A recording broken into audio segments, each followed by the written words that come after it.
Ya, akhir-akhir ini saya merasa prihatin dengan adanya beberapa habaib yang tersandung kasus hukum yang oleh sebagian kita disebut dengan istilah kriminalisasi.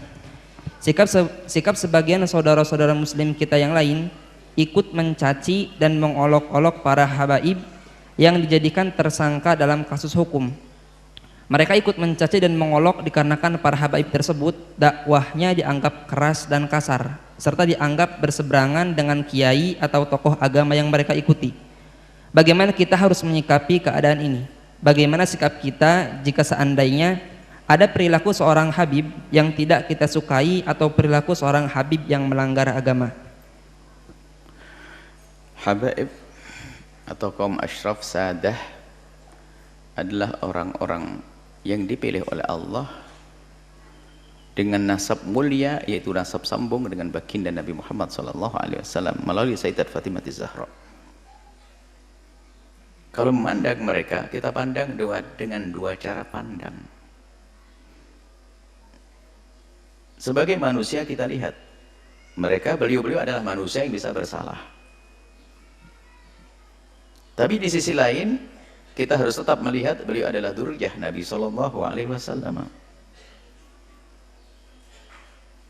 Kalau mereka melakukan kesalahan, jangan sampai kita menjadikan merendahkan kehabaibannya. Naudzubillah. Kadang muncul kebencian di hati kita. Habib, habaib. Ini sudah ada muncul kebencian. Kalau dia salah, kita katakan salah sebagai manusia.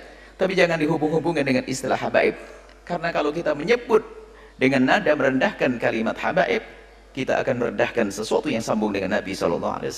Kita tegur dia salah, tapi gak usah karena habaibnya tuh habaib, gak usah seperti itu. Seperti ada kebencian di hati kita dengan ahli bait Nabi, hati-hati, Nabi tidak akan menengok kita, tidak akan melihat kita. Kalau beliau-beliau bersalah, tentu kita wajib mengingatkan.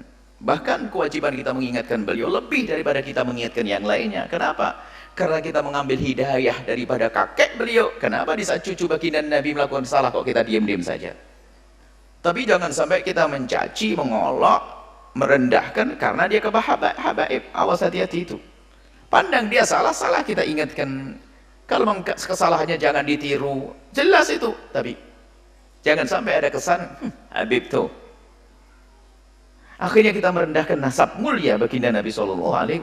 Saat itu kita akan runtuh menjadi rendah. Pandang dengan dua cara pandang. Jika salah dia manusia, sesuai dengan prosedur bagaimana meluruskan kesalahan yang benar.